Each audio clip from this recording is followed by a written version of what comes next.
Dragons, dynasties, war, prophecies, the great icy apocalypse, and HBO opened its new epic saga with a scene of the main character, Dunk, sitting behind a tree and taking a shit.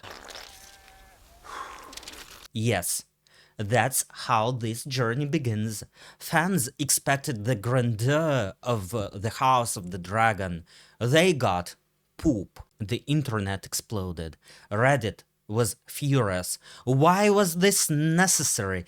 Is this just shock for shock's sake? HBO, are you serious? Are you kidding us? Even George Martin himself admitted in an interview that he asked the showrunner, "What is this? Where did this come from? I'm not sure we really need this shit. I don't usually write about my character's bowel movements in such detail." And here's the real question. What if it's not just gross? What if this scene is the most honest statement in the entire history of Westeros? Because nothing shatters the fantasy of sacred power and total self-control faster than your own body reminding you who's really in charge.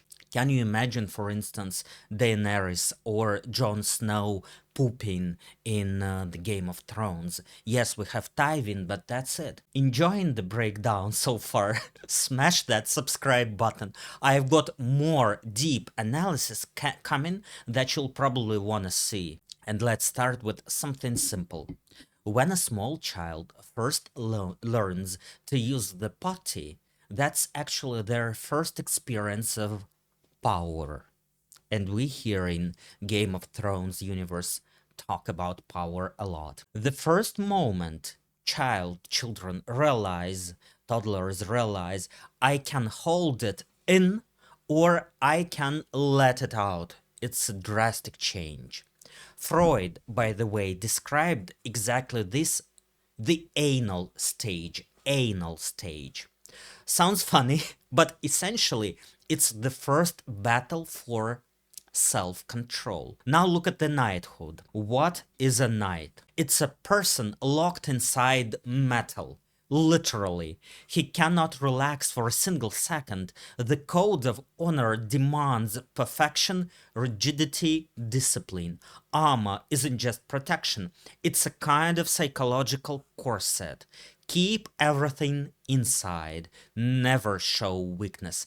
Be flawless. And then Dunk gets what doctors call nervous bowels. Before riding out to the tournament, once the decision to compete has been made, his body literally shatters his knighty mask. And here's what's behind it. Dunk is afraid that he's not a real knight, and that he's just a kid from Flea Bottom in someone else's armor. And his body is screaming at him, "You are a fraud. You can't even control yourself. What kind of kingdom's defender are you?" And there's one detail that attentive viewers caught.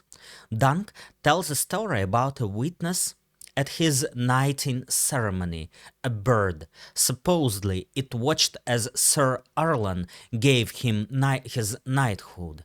But we still don't know if this ceremony ever actually happened. Maybe Arlan never got around to it. Maybe Dunk made it up. Now recall the exact moment they show us that bird. It's sitting on a branch, watching Dunk while he's, well, relieving himself behind a tree, pooping. The only witness to his knighthood wasn't watching the ceremony, it was watching him defecate. Fans online instantly picked up the hint, the Easter egg. His whole story about being a knighted is quite literally full of shit. And that's, in my opinion, brilliant, because the show is simultaneously winking at us and saying something dead serious. Dunk may have knighted himself. His only witness saw not a heroic act, but a shameful one. And still, this guy will get up and go defend the weak, either Egg or this girl.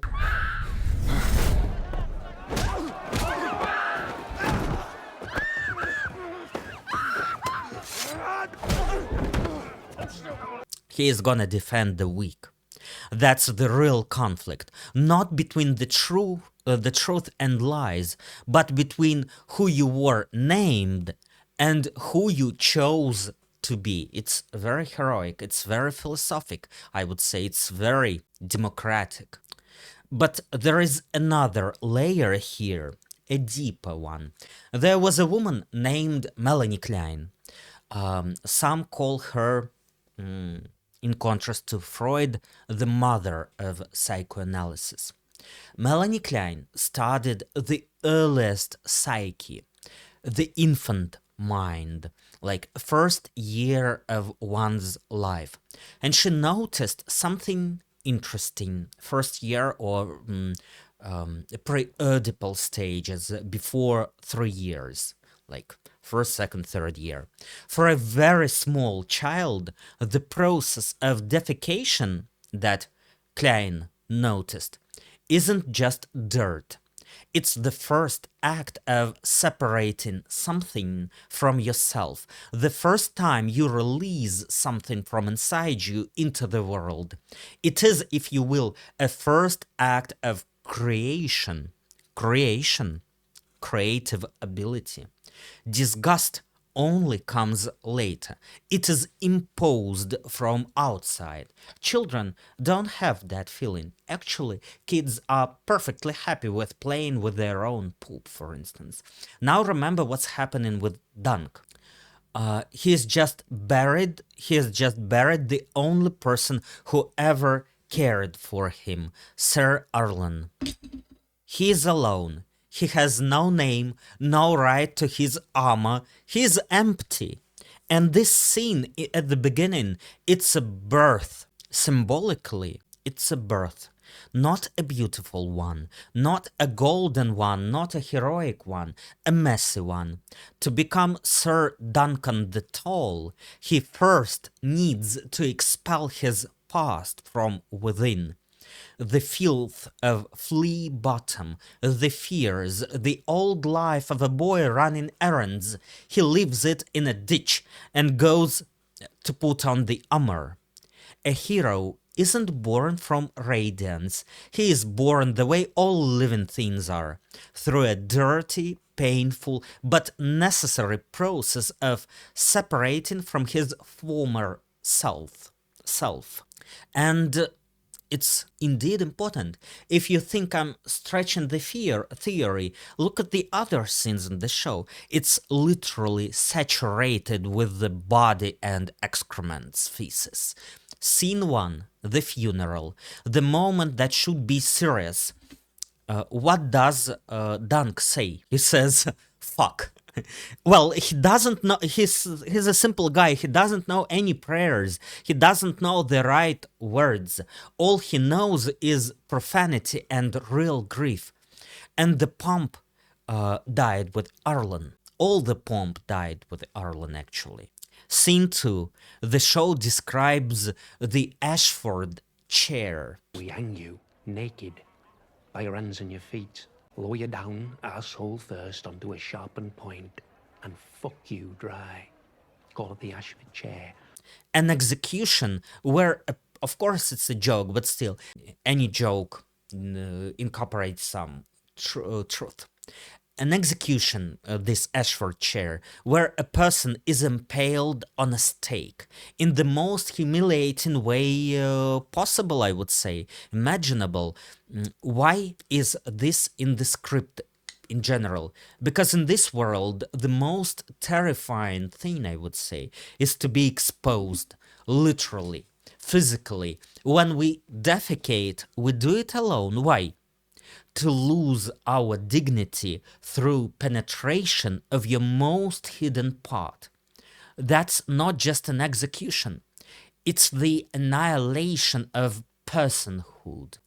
And scene 3. This is, by the way, my favorite. Is there a proper place to shit around here? A man of such birth has never deigned to disturb his arsehole with hay. He'll deign before the week is out, I'd wager. One of the characters in the TV series says, "Lords never troubled their assholes with hay." Hygiene is a status marker. Dunk's entire psychology grew out of filth. For him, knighthood isn't just a code of honor, it's also a question of what you wipe with. He wipes with a dock leaf, and in a way, that's his political statement. He's an outsider among those who are used to silk, or soft clothes, at least, right? Why does HBO showrunners keep rubbing our noses in this? I guess it's to remind us of a simple thing. Knights and rulers of the world, idols, Hollywood stars, influential bloggers, political leaders, presidents, they are all made of the same stuff as everyone else. They are all equal. I understand that speaking that in the English language implies that, well, everyone is equal and so on. Believe me not. Believe me, for many people in their narcissistic hallucinations, they think that they are better and everyone else is fake news. Well, maybe these pseudo-dragons have to fall into dirt to be reminded that we are all made of the same stuff as everyone else. And I guess that's the idea behind this show. In episode 5, there is a moment when a beggar says something like, "Wipe my arse, your grace." For common people, the greatness of kings and emperors and presidents means nothing when you are starving or standing in mud. You couldn't care less about someone's blood of the dragon. That blood stinks just the same in the bathroom. And that's what the whole season does. It dismantles this myth of greatness, narcissism, piece by piece. Prince Daeron drinks because he cannot cope with his dreams. Prince talent. Prince Aaron tortures people because he's terrified of being small and insignificant. And Dunk just went to the toilet and moved on. That's his strength, if you want. He's not afraid of being an ordinary person. An ordinary person is someone who doesn't deny their own body, who accepts it, and that's absolutely fine. And now the most interesting part, in my opinion. Pay attention to your own reaction. We calmly watch Dunk get hit in the face with a spiked ball. In close-up, with a squelching sound. We watch him bleed into the dirt. It doesn't shock us. We are used to it. But the toilet, the pooping scene, makes us uncomfortable. Oi, oi, oi. Why? Because blood in cinema is a symbol, it's beautiful, it's aesthetic. We know how to look at it. But the gut, the poop, that's something that can never be beautiful. It's what we hide. Hide behind clothing, hide behind the bathroom door, behind politeness, behind beautiful Instagram profiles, behind our whole entire culture, narcissistic culture. When the show puts this in front of us, it pulls the rug out from under the feet, our feet. It says, this isn't a fairy tale. This isn't Marvel. This isn't Avengers. This is life. And it smells, and that's exactly why we trust Dunk. Because his vulnerability is real. He's not pretending. He is not wearing a mask. And after we've seen him in his most shameful moment, we kinda trust him, right? So why did we need this scene? In my opinion, so that we would love Dunk, not because he's a great hero, superhero, Superman, but because he's like us. A scared guy with a nervous stomach in a world where everyone around himself pretend to be gods, great. Now tell me, Sir Duncan, is there a proper place to shit around here? Not really, no. And gods and dragons. This scene tells us something important, that heroism is not is only possible in a real imperfect body, that you can shit yourself out of fear, wipe with a duck leaf, and then stand up and protect someone weaker than you. So next time when you see a knight in flawless shining armor on screen, just ask yourself, did he bring any hay or toilet paper? This has been Artem, psychoanalytic psychotherapist. Love your heroes whole, even their guts. Bye for now.